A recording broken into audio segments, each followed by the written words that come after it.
Hey, welcome to Random Talks. This is beginning to be almost a weekly event for me. We have integrity, have a fun stream. Yeah, thanks, man. And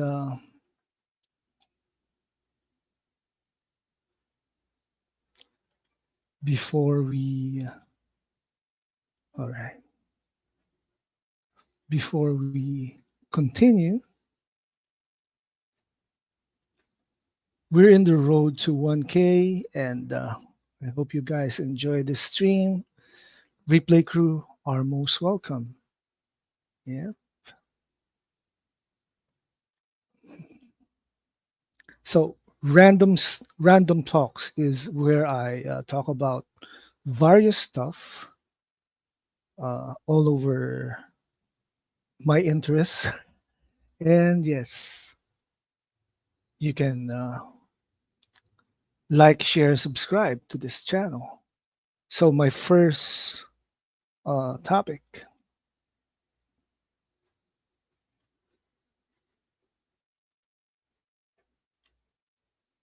my first topic is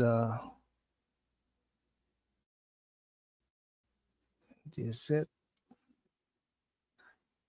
the 10 underrated films in 2025 that you might have missed. This is from Bill O'Dory from Bounding in the Comics. Disney and Warner, WBD has both reduced the frequency of their films releases in a cost cutting wave that could cut across the industry. The overall impact is already being felt this year as the number of new blockbusters has drastically reduced. 2025 has still some big hits so far, like Jurassic World Rebirth, Ryan Coogler's Sinners, and Duperman, Diaperman, and with Naked Gun. Yeah. Yep. However, with fewer mainstream releases to focus, independent and original films are getting more attention. Surprise hits like a Minecraft movie, and How to Train Your Dragon remain the highest successes of 2025. However, the year still has some hidden gems that haven't received their due attention. These are the top 10 underrated 2025 films of so far. Number 10 is Havoc from uh, XYZ Films. After a drug deal gone wrong, a bruised detective must fight his way through the criminal underworld to rescue a politician's and strange son, unraveling a deep web of corruption and conspiracy that snares his entire city. Havoc is a quirky, investigative drama with intense action sequences that embrace the moral gray line, telling the story of modern day organized crime in a realistic fashion. This was directed by Garrett Evans. Havoc features an intricate plot fueled by high octane car chases, desperate interrogations, and endless plot twists. The cast also features a host of familiar faces in the action scene. Yeah, this is a gem for lovers of good old action drama with cliche violence spiced up by the unending sense of mystery. I haven't watched this. Amazingly, I haven't. Number 9, Bring Her Back from Causeway Films. A brother and sister uncover the terrifying ritual at the secluded home of their new foster mother. So, Bring Her Back by the Filippo brothers grossed 32.5 million at the box office, an amount that doesn't nearly appreciate the creative genius invested in this haunting thriller. So we have Sergeant Giratina, what's up? Sinhava, well. Yes. Good morning, good evening, everyone. Yeah. Hi, Sin. Hi, Sergeant. And hi, Integrity 101. To continue, the film slowly blends horror into familiar longing, turning genuine loss into a series of macabre rituals and unsettling body horror. Ha, man, this is disturbing. Now we got number 8, The Ballad of Wallace Island from Focus Features. An eccentric lottery winner who lives alone on a remote island uh, tries to make his fantasies come true by getting his favorite musician to perform at his home. This British comedy drama is a poetic masterpiece that refuses to mythologize grief, choosing instead to use tiny details to make an otherwise desolate world feel poignant and lived in. The film's limited budget is redeemed by the natural chemistry between Tom Basden and Tim Key that brings life to every scene.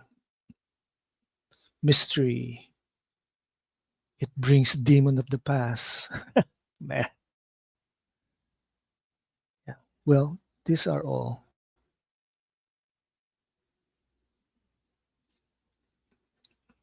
Now we got number 7, The Gorge from Skydance Media. Two operatives are appointed to pose in guard towers on opposite sides of a classified gorge.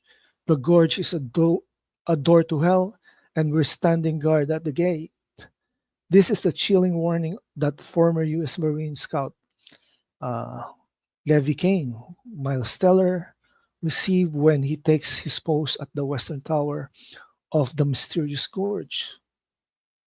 In reality, the two el- elite snipers eventually break protocol and start a romantic relation on their doomed mission. The gorge breeds fear and romantic tension in equal measure, levitated by an unending mystery that gives the feeling that the worst is just about to happen.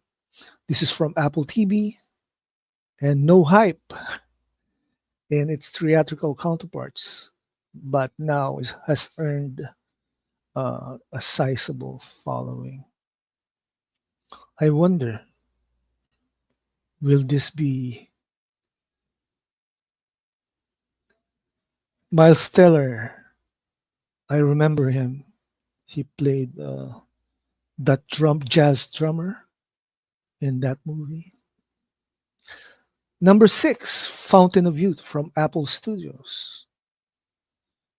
Two estranged siblings join forces to seek the legendary Fountain of Youth. Using historical clues, they embark on an epic quest filled with adventure. If successful, the mythical fountain could grant them immortality. Directed by Guy Ritchie, this is a globe-trotting heist adventure with a mystical twist, powered by a star-studded cast.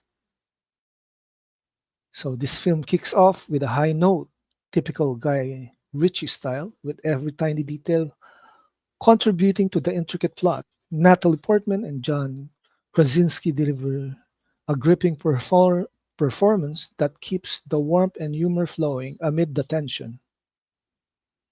The real standout is, of course, Isa Gonzalez.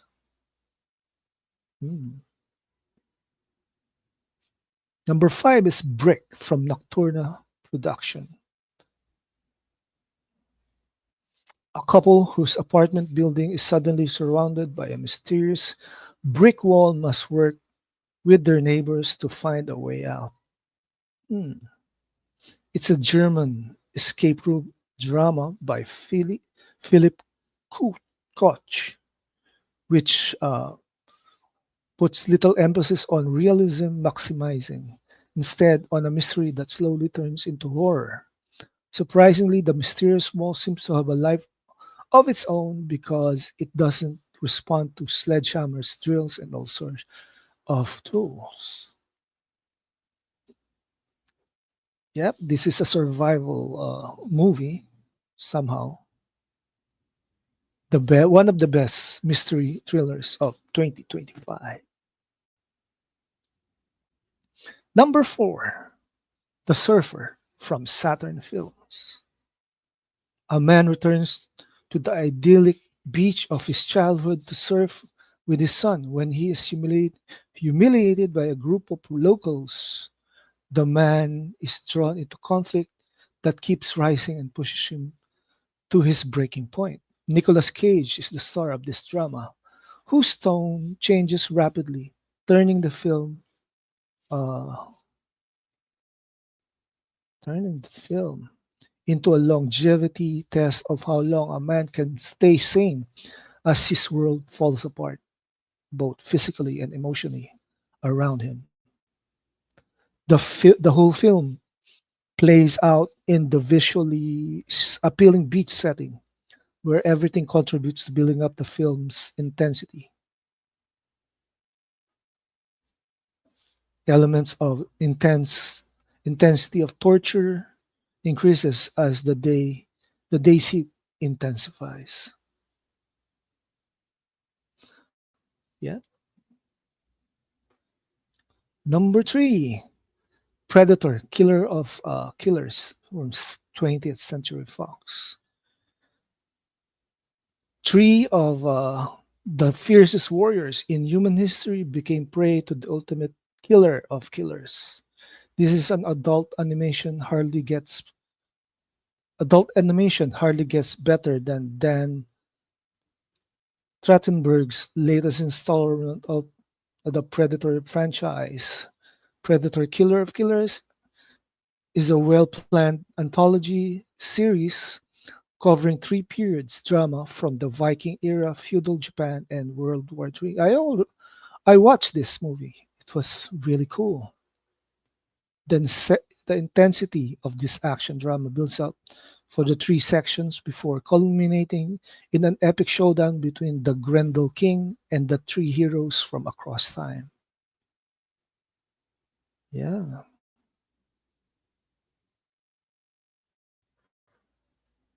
this is cool. They even changed the ending of this movie. They added Arnold's character and Dutch and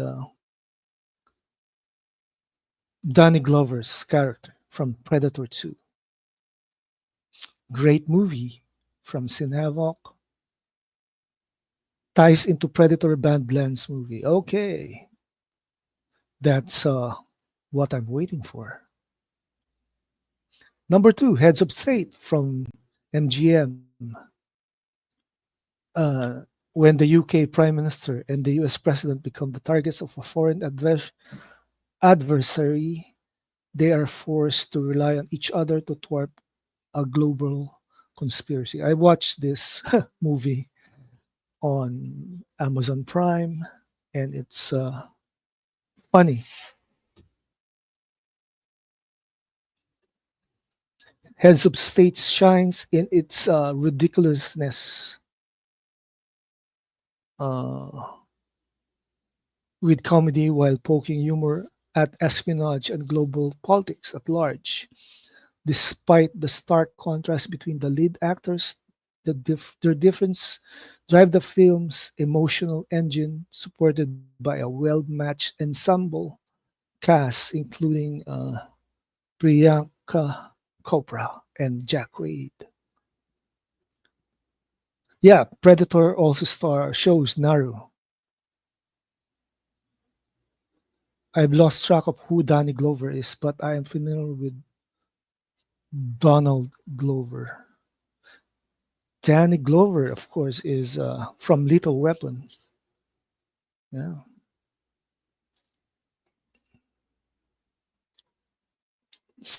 So the last one, number one, the Legends of Ochi from Agbo.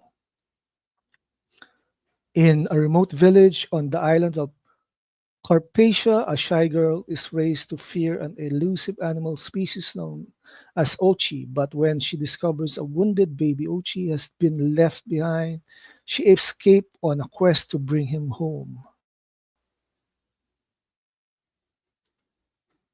Sinavo. The extended stuff also shows Royce and Isabel from Predators front.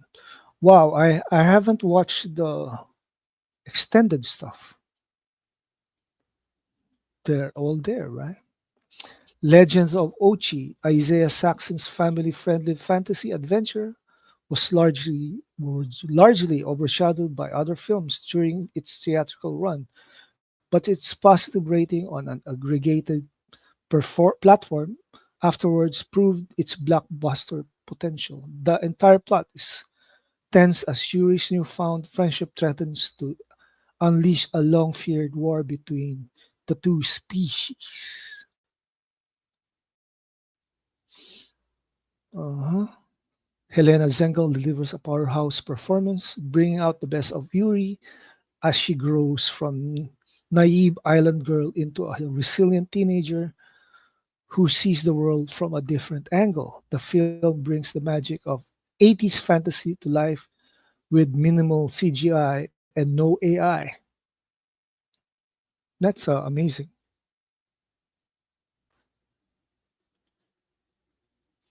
Danny Glover's character is Lieutenant Mike Harrigan. Yeah, that's true.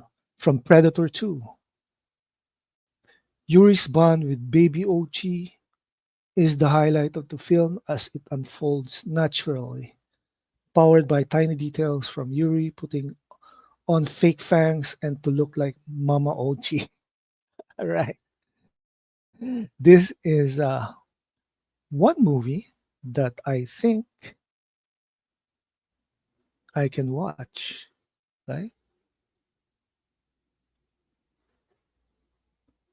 Yeah, that's uh that's it. So, thanks for the input guys. Our next topic.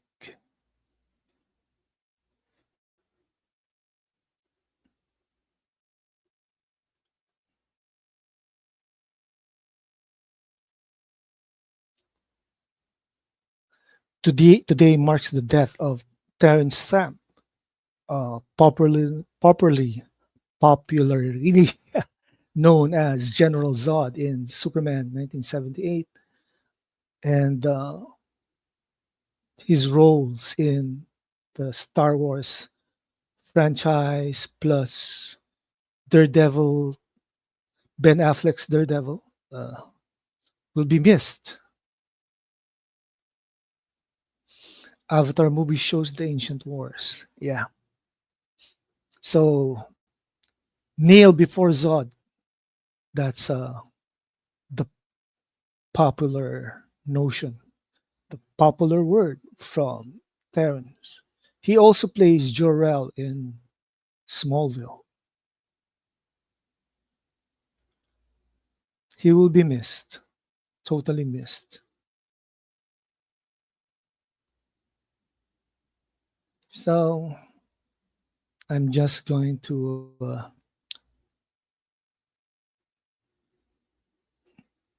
rip RIP to Viejo Zod. He did both, right? So this is a picture I picked up.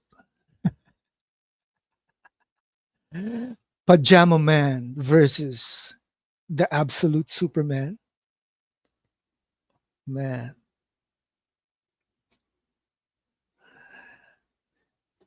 Henry Cavill is a much better Superman than David Corenswet ever was. That's my opinion. No amount of uh, narrative shift can change my mind.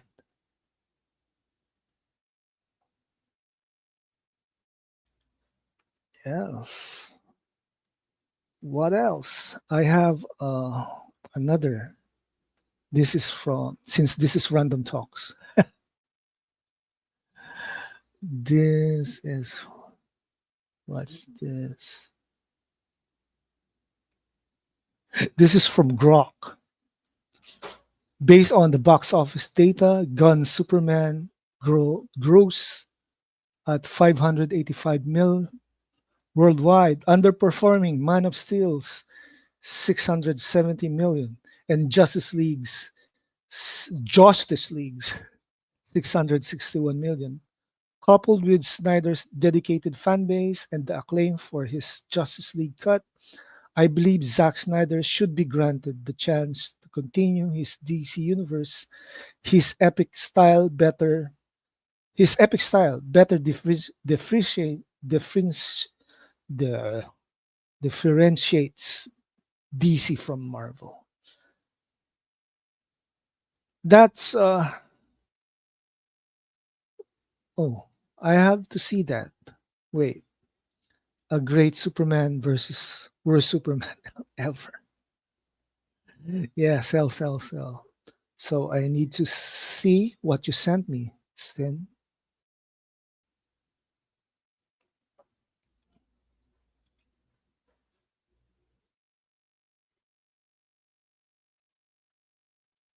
Wait, what did you send me? WBD should make up its mind and just sell the IP of Zack Snyder's uh, DC.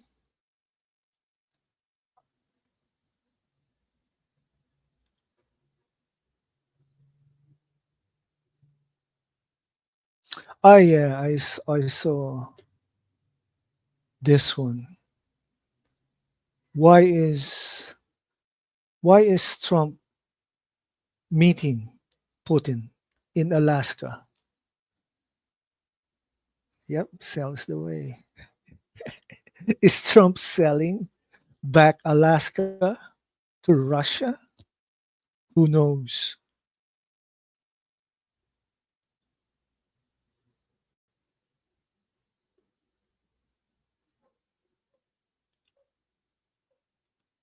Yep, disclosure is inbound.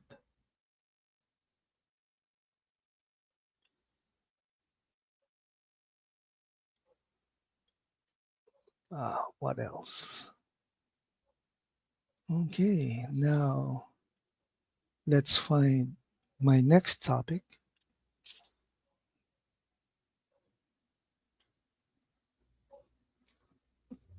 I don't know what will happen to the world. Sin.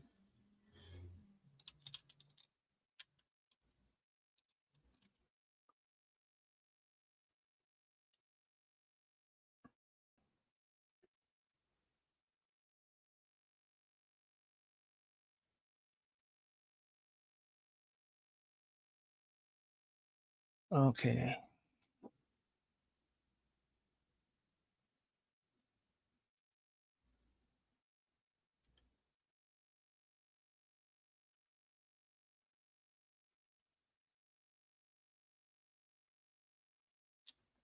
Superman digital release sparks divided reaction online from Matt McGloin.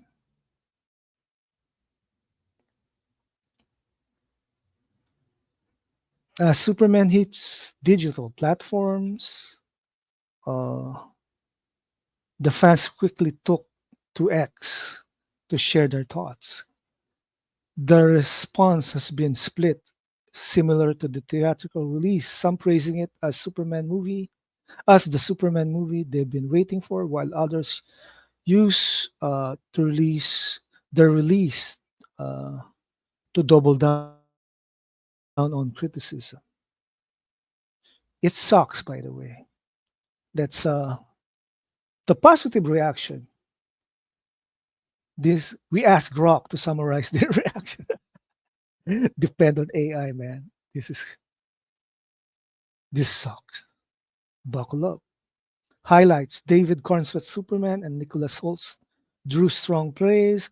Crypto stole the spotlight for many viewers. Some users said the film felt the Superman we need right now and brought it digitally to watch multiple times. Yeah, digitally to watch multiple times without uh, paying for it. Honestly, negative reactions. Grok specifically pointed out the one user diminished it as 5 over 10 stinker. Others accused WB of rushing it to digital as proof of weak box office legs. Some argued hate watchers were over analyzing every scene, mocking standout moment as garbage. It is garbage. Superman L is trash. Hello, Dark Play-Doh. Superman sounds like Saturday morning cartoons. It's worse than Saturday morning cartoons.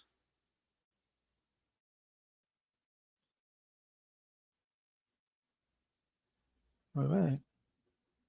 15% neutral. Yeah, right. Uh, this movie sucks. Big time. Can't hold water with a 12-year-old movie. Man of Steel is better.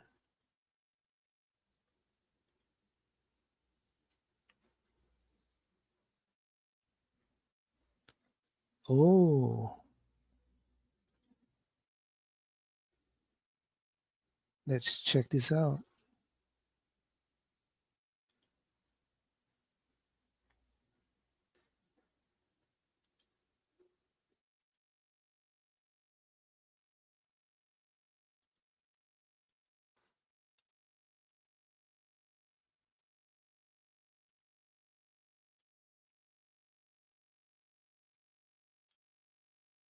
Uh-huh.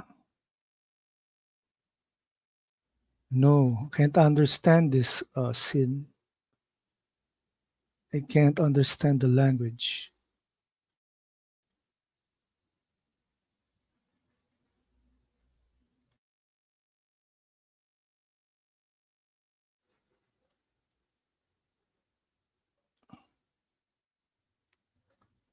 It's embarrassment.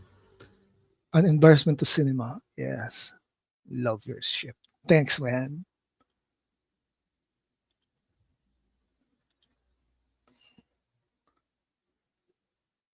Ah, okay. Let's put the CC caption. We'll share this video.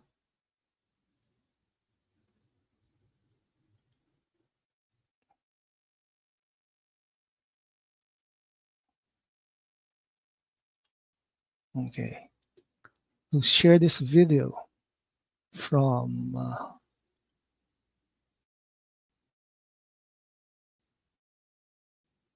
Havoc.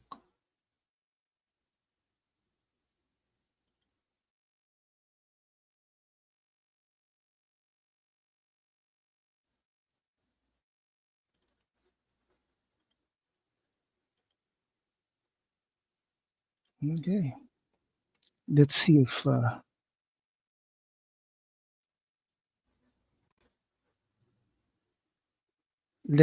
if this video can be yeah, go. Oops. What's happening?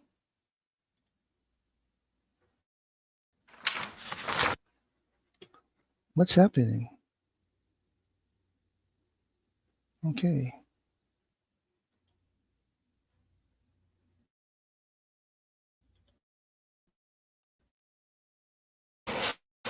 Donald Trump.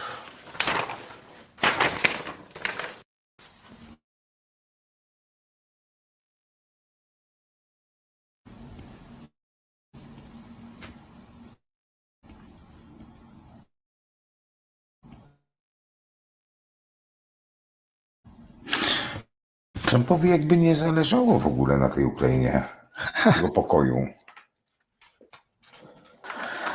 Coś, co...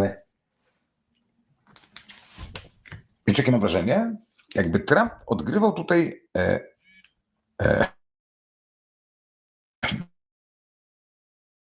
bardziej rolę aktorską.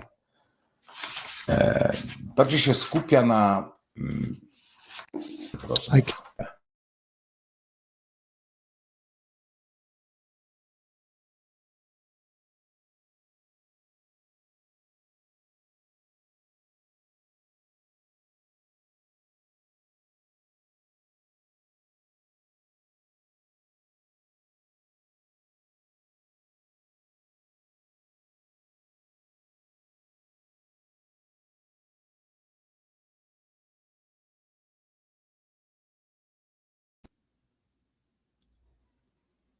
oh, I can't play. Darth Plato said MOS and Superman L are not just movies; they're flashpoints that somehow divided culture. Didn't the betas said that Man of Steel divided the fandom? Actually, I put the captions in, and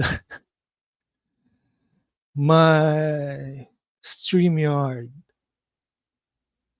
sort of stopped. So never mind. I'll watch it again later. And what else?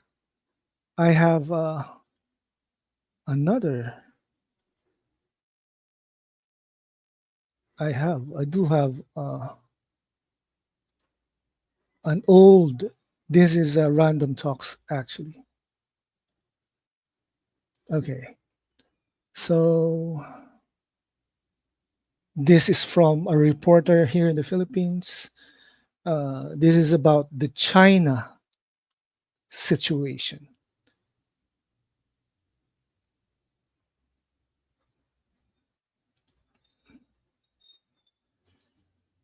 Wait, I need to read this.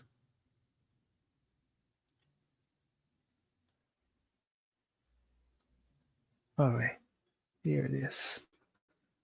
Loss of Western capital. The madman, referring to Duterte, the ex president and the father of the current VP here, has correctly predicted that Western capital would abandon the Philippines because of his refusal to adhere to the universal accords and norms of human rights. But he wrongly predicted that China would deliver the replacement for Western capital. The promised $24 billion in Chinese capital has yet to come.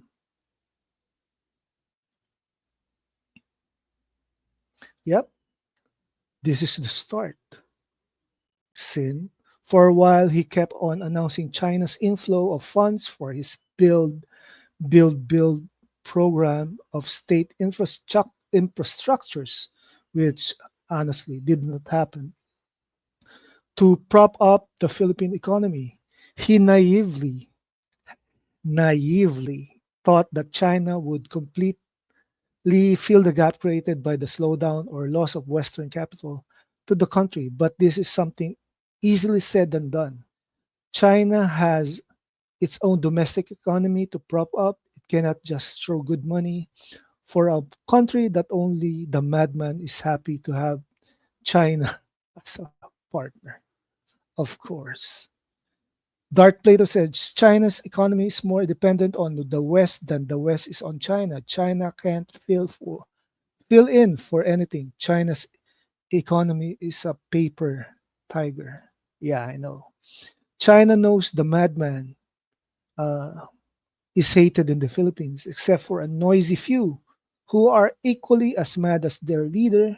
The Filipinos generally don't uh, like China, particularly its expansionist ways, which include the annexing of a big part of the South China Sea. Now it appears that China is not delivering its promises. We are doomed. This is from 2020, and we're still feeling the effect of pivoting to China during Duterte's administration and now pivoting back to the US, which is, in my opinion, better. The Golden Silk Road. Yeah, there's Silk Paper Road, actually. The road to madness. They're mad, man. They are mad. Anyway, ships at the ready all over the world. That's true. That's true. If you read some tweets on X, not paper, gold. Well, maybe, but China is not to be trusted at all.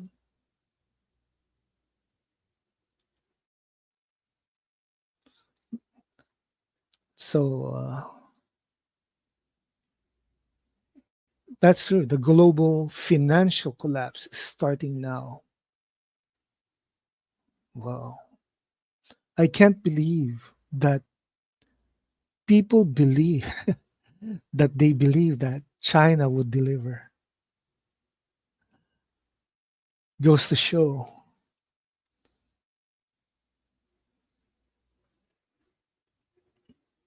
none of them are to be trusted. Dark Plato says, China talk amuses me. At my internship, I learned how profound China's strategic disadvantage truly are. Well, I heard that the CBDC is already started. Oh, wow.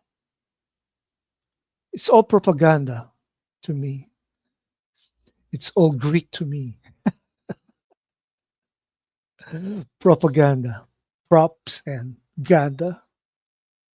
Man, this sucks.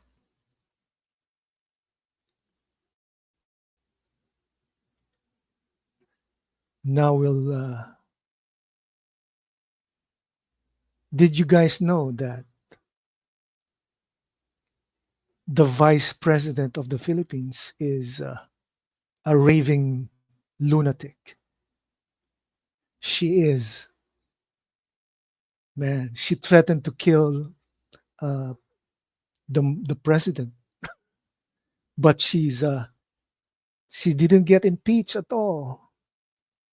This is how loony the Filipino are. So loony, lunatics. Oh boy.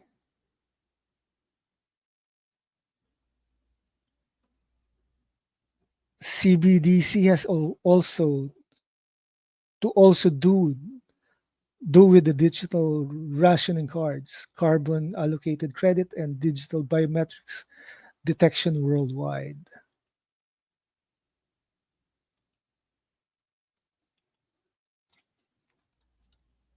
Okay, I don't do cryptocurrency, guys. Does any of you do Bitcoin? Ah, I don't. I don't. I don't. I don't do Bitcoin. It's a way of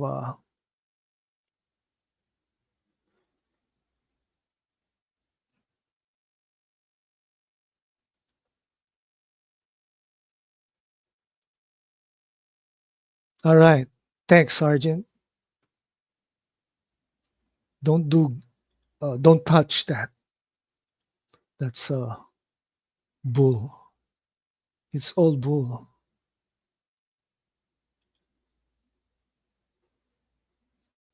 Okay.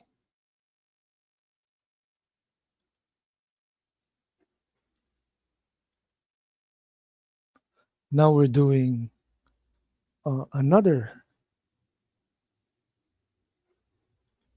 another uh, topic. I hope this works.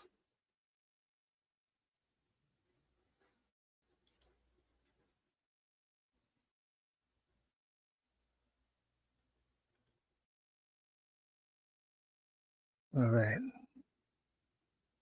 Feed the crypto to crypto.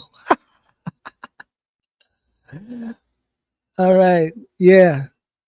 Do that, Sin. I'll be waiting. So we have Superman box office nearing 600 million, although Superman is a flop. The milestone is very the milestone is very disappointing. Domestic is the keyword for Superman L. They won't match the numbers don't match Man of Steel from 2013,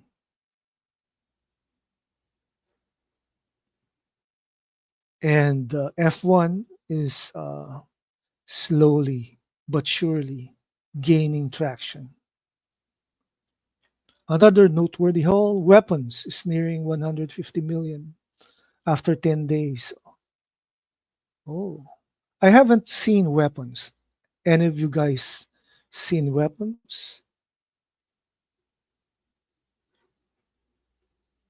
And of course, Nobody 2 is starting to gain, which is very good in my opinion. I need to watch that. Even Grace Randall confirmed it's a flop, but she loves the movie because it's a flop. It's a flop after flop after flop. Too bad I can't wait. Oh no. I think I can, but let's check it out. I'm gonna share the video. Wait for it.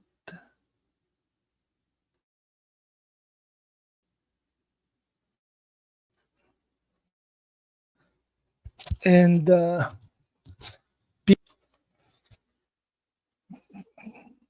Count Dooku is saying,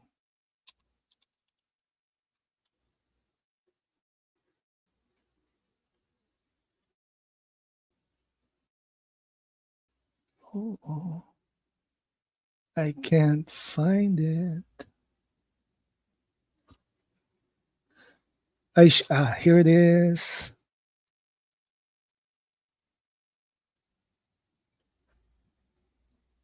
Top producer who, between them or separately, will make flop after flop after flop after flop. I'm not going to name them, but I know who they are. And they're not all American either. And they still get paid huge sums of money for being in films that nobody wants to see. And producers make pictures out of which they take enormous sums of money. And the films, again, are not films people want to see. They're always going to blame somebody else. Always. Not their fault. No, no, no, you were the one who said, or whatever. And there's a word for that. It's called upward failure. You see it all the time.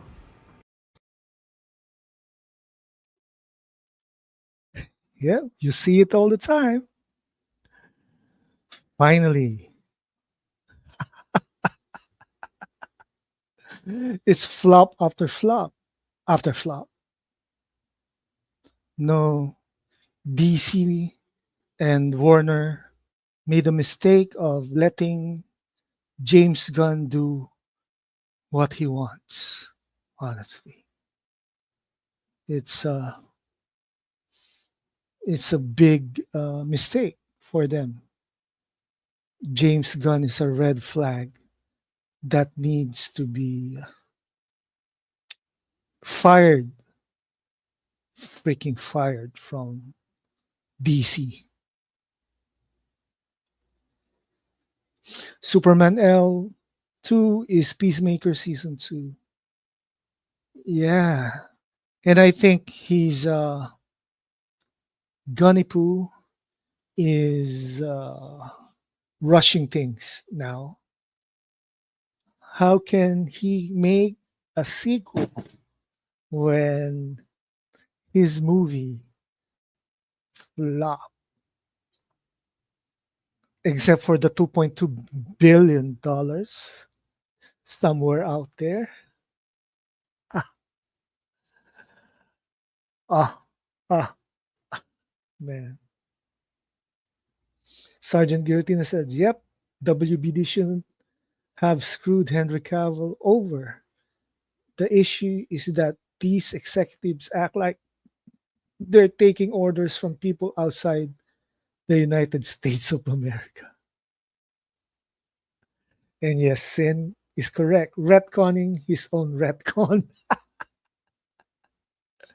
Did you see the preview, the trailer for uh, Peacemaker 2? I haven't. I have no plans of watching that trash. No, it's trash because wow, it was a mistake of trusting Gun. Gun is I hate Gun, Gunny Poo. Anyway, so check my message. Wait, you do send messages at random when I close my Twitter account. More bad news. Let's check this out as I share. Dart Plato said Superman L would have been better for sure if 34 of D had been in it. Man, isn't 34 of D over yesterday? It should have been over yesterday, Dart. So we'll share this link that Sin Havoc sent. Uh-huh. Uh-huh. All right.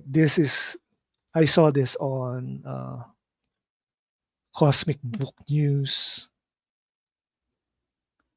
Okay, let's share this. Oops, sorry, wrong button. Let's share this. Okay.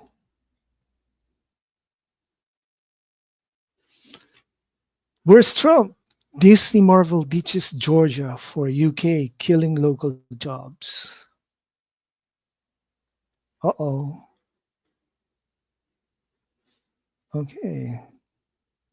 President Trump has yet to make Hollywood great again. According, this is according to Wall Street Journal. According to the report, Disney's Marvel Studios has pulled the plug on filming in Georgia, abandoning a state it helped turn into a production powerhouse over the last decade. Okay, Marvel's now shifting its coming slate, which include Fantastic Four First Steps and includes the next Spider-Man and two Avengers film to the United Kingdom, where production is cheaper thanks to lower labor costs and comparable tax incentives. Because the UK is Islamic now, tax incentives rule lure studios to help build a Hollywood of the South. Really, of course, Georgia will be hit hard. All those big budget Hollywood productions will not be there.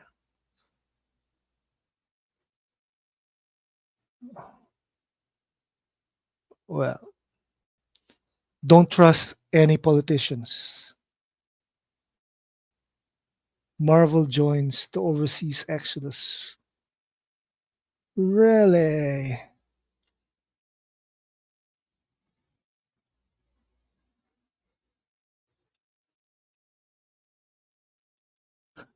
34D continues.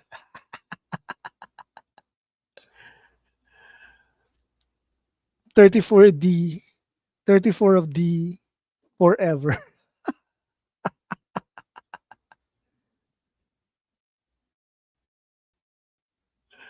Man, this bites.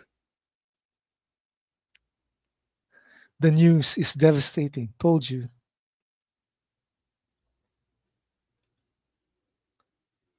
Bye bye, Pinewood Studios. Why AI? Ah, yes, AI has taken over the UK. True. Hey, thanks for joining the stream, Dart. Later. I've been catching up on Star Trek. This is a few of those times that I have much time in the world, which is so weird. I have season one of Star Trek 1966, the 1960s, season one of Next Generation, and of course, Strange New Worlds.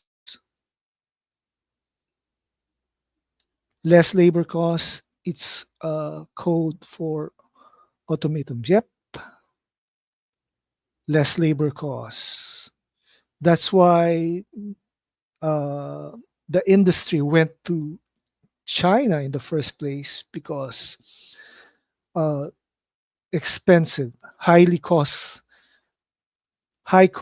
of labor in the Philippines. That's their reason, and it's only the beginning. Which drivers are next? All right,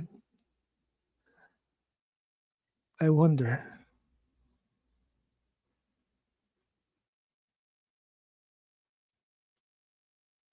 man. This bites. UPS is already starting to get into automaton. Yeah, delivery drivers. They can get delivery drivers at a cheap cost if they go to what country? FedEx and everyone is going to the same route. Yeah, well, it's worldwide if you ask me.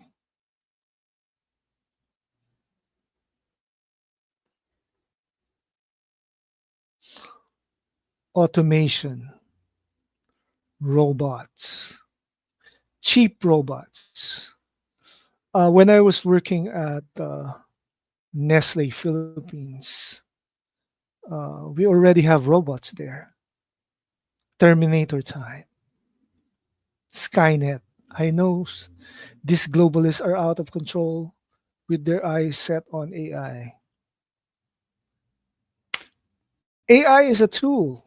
As you guys know, I'm using AI to be my band on on my songs.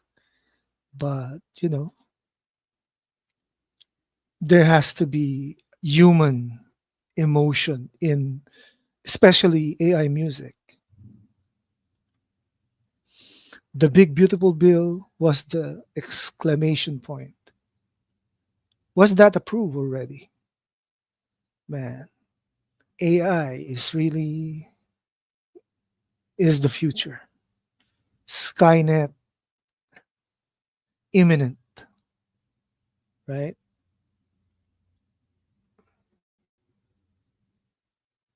Anyway,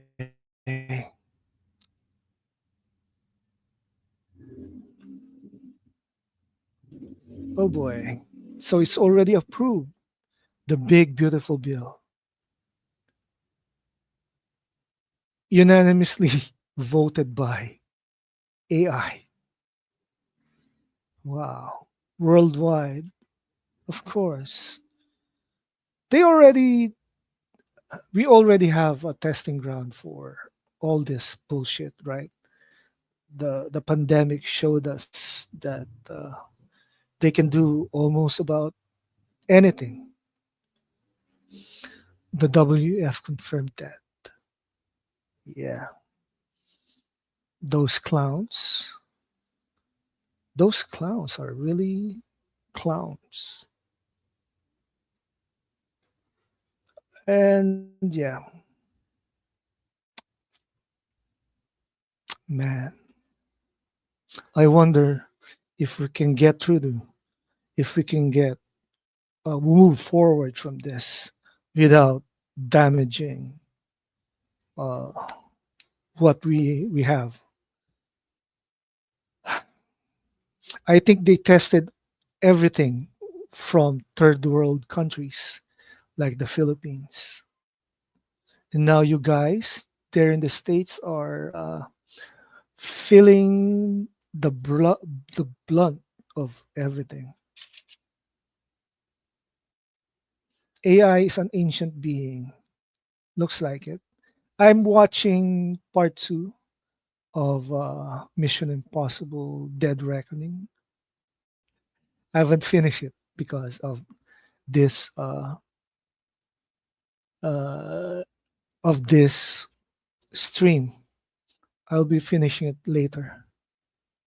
Man, you know when it's over.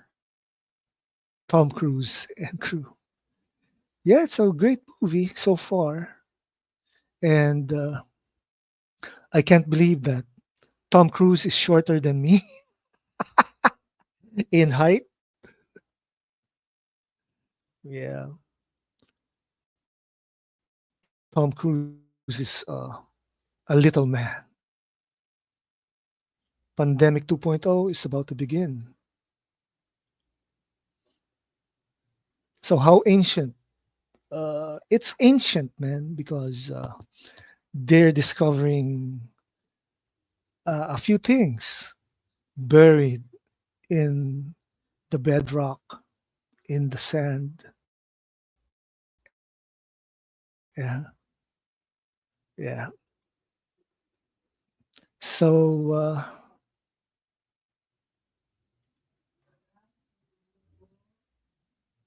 wait, someone's at my door.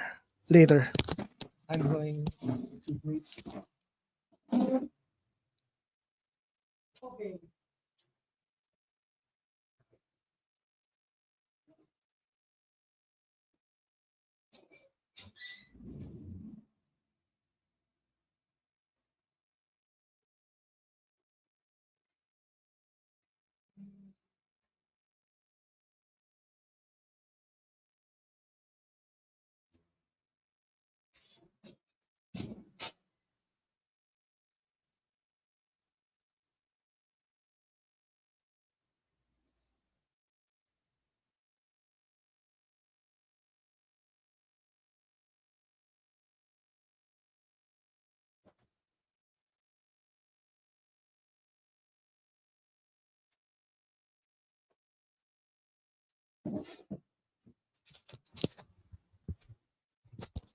Water, drinking water delivery.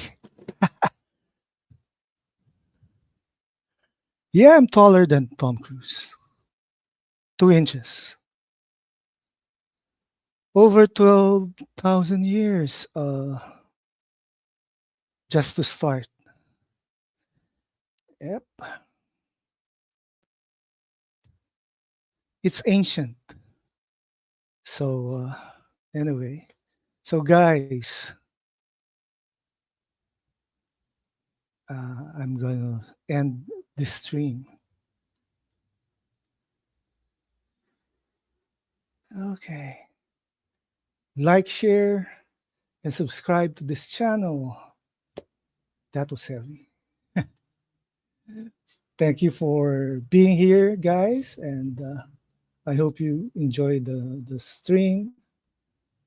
Sell GSJL to Netflix, sell Snyderverse to Netflix, and of course, Mikeyverse forever.